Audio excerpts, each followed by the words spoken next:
Hello दोस्तों, मधुमेह के जीवन के सच में आप सभी का स्वागत करता हूं। तो दोस्तों, पिछले कुछ वर्षों से सोशल मीडिया में काले गेहूं को लेकर लगातार खबरें शेयर हो रही हैं, जिसमें यह कहा जा रहा है कि भारत में पहली बार काले गेहूं की खेती हो रही है। ये सामान्य गेहूं के मुकाबले न सिर्फ कई गुना महंगा बिकता है, बल्कि इसमें कैंसर और डायबिटीज समेत कई बीमारियों से लड़ने की क्षमता होती है। लेकिन यह पूरा सच नहीं है। आज आपको बताते हैं ये गेहूं कहाँ पैदा होता है, इसका रंग काला क्यों होता है, इसके काले रंग के अलावा किसी भी रंग का गेहूं होता है, इसके चिकित्सीय गुण क्या हैं। सोशल मीडिया में लगातार वायरल होने वाली इस पोस्ट में दावा किया गया कि 7 वर्षों के रिसर्च के बाद इस गेहूं की नई किस्म को पंजाब के मोहाली स्थित national agri food biotechnology institute या नाबी ने विकसित किया। नाबी के पास इसका पेटेंट भी है। इस गेहूं की खास बात यह है कि इसका रंग काला है। वायरल हो रही इस पोस्ट में कहा गया कि काले गेहूं में कैंसर, डायबिटीज, तनाव व दिल की बीमारी, मोटापा जैसी बीमारियों की रोकथाम करने की क्षमता है।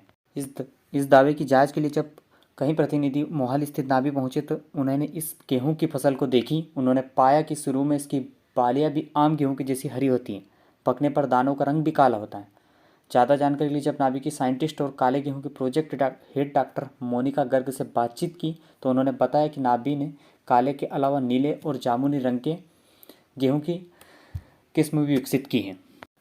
इस गेहूं के अनोखे रंग के बारे में पूछने पर डॉक्टर गर्ग ने बताया कि फलों, सब्जियों और अनाज के रंग में उनमें मौजूद प्लांट पिगमेंट या रंजक कणों की मात्रा पर निर्भर होते हैं। काले गेहूं में एंथोसायनिन नाम का पिगमेंट होता है। एंथोसायनिन की अधिकता से फलों, सब्जियों और अनाजों का रंग नीला और बैंगनी या काला हो जाता है। तो दोस्तों, एंथोसायनिन नेचुरल एंटीऑक्सीडेंट हुई है।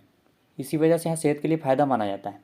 आम गेहूं में एंथोसायनिन महज 5 ppm होता है, बल्कि काले गेहूं में इसकी मात्रा 100 से 200 ppm के लगभग होती है। एंथोसायनिन के अलावा काले गेहूं में जिंक और आयरन की मात्रा में भी अंतर होता है। काले गेहूं में आम गेहूं की तुलना में 60% आयरन ज़्यादा होता है। हालांकि प्रोटीन, स्टार्च और दूसरे पोषक तत्व बिल्कुल समान होते हैं। तो दोस्तों, आपको काले गेहूं के पोषक तत्वों के बारे में कुछ जानकारी देते हैं। साबुत अनाज में मौजूद पोषण मूल्य कहीं पके अनाजों की तुलना में काफ़ी अधिक होते हैं। कच्चे अनाज में 3.5 औंस ग्राम में पोषण तत्व होते हैं। इसमें कैलोरी 343, पानी 10% होता है, प्रोटीन 13.3 ग्राम होता है, कार्ब 71.5 ग्राम होता है, चीनी 0 ग्राम होती है और फाइबर 10 ग्राम होता है, वसा 3.4 ग्राम होता है। काले गेहूं का उत्पादन सबसे ज़्यादा रूस और कजाकिस्तान, चीन के अलावा मध्य पूर्वी क्षेत्रों में भी किया जाता है, जो आजकल भारत में भी काफ़ी इसका ट्रेंड हो चुका है। काले गेहूं का उपयोग हम अनाज में खाना बनाने के साथ साथ नूडल्स और ग्रेड्स के रूप में उपयोग कर सकते हैं, जबकि कई यूरोपीय देश इसमें पारंपरिक व्यंजनों के साथ मुख्य पदार्थ यानी चावल के रूप में भी इसका उपयोग किया जाता है। जब कई वैज्ञानिकों से इसे पता चलता है कि काले गेहूं में सामान्य गेहूं के मुकाबले इसमें एंटी ग्लूकोज तत्व ज़्यादा होते हैं, यह शुगर के मरीजों के लिए फायदेमंद होता है, ब्लड सर्कुलेशन सामान्य रखता है और ट्राइग्लिसराइड तत्वों की मौजूदगी के कारण इसमें कम से कम इस्तेमाल दिल की बीमारी को खतरा कम हो जाता है। यह सेहत के लिए काफ़ी फायदेमंद होता है। काले गेहूं से खाने से कैंसर, डायबिटीज जैसी बीमारियां नहीं होती।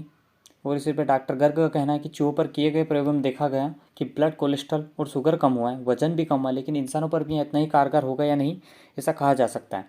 यहाँ पर तय हुए अपनी एंटीऑक्सीडेंट खूबियों की वजह से इंसानों के लिए भी यहाँ काफ़ी फायदेमंद रहा है। यहाँ इंसानों में रोग प्रतिरोधक क्षमता को बढ़ाता है और कई बीमारियों का इससे फायदा भी हुआ है, जिसके नियमित सेवन करने से शरीर में उच्च कोलेस्ट्रॉल में उपयोगी अलावा उच्च रक्तचाप को नियंत्रित करता है। यहाँ ब्लड प्रेशर में काफ़ी लाभदायक होता है। साथ में डायबिटीज में काफ़ी असरदार है। मधुमेह वाले रोगों के लिए सबसे ज़्यादा उपयोगी होता है, क्योंकि इसमें का सेवन करने से रक्त शर्करा यानी ब्लड शुगर को कम करने में मदद मिलती है।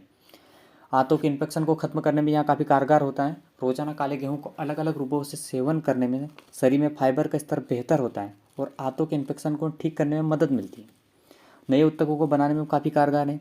काले गेहूँ में मौजूद जरूरी पोषक तत्वों में एक फास्फोरस भी होता है, जो शरीर में नए उत्तकों को बनाने के साथ का उसके रखरखाव में भूमिका निभाता है।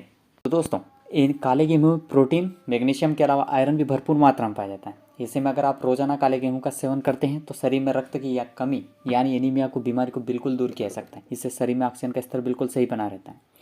साथ ही यह शरीर के विकास में काफ़ी मदद करता है।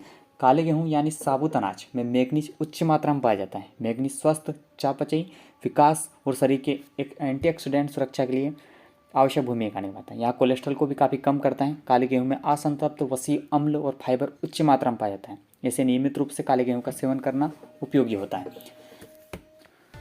तो दोस्तों आप काले गेहूँ को जहाँ से परचेज़ करते हैं प्लीज़ इसे कीजिएगा। आप चाहे नॉर्मल हो या किसी बीमारियों से जूझ रहे हो तो ये आपके लिए काफ़ी फ़ायदेमंद रहेगा। आपको डिस्क्रिप्शन में एक नंबर दिया गया है, यदि आपको ऑर्डर करना है तो आप वहाँ से कीजिए, या आपको बाबा रामदेव के यहाँ पतंजलि स्टोर से कहीं भी पे मिल सकता है, या आपके पास कहीं किसान हो तो वहीं से परचेज़ कीजिएगा। तो प्लीज़ दोस्तों आप चैनल को सब्सक्राइब कीजिए और इस वीडियो को वॉच करने के लिए सभी का धन्यवाद करते हैं।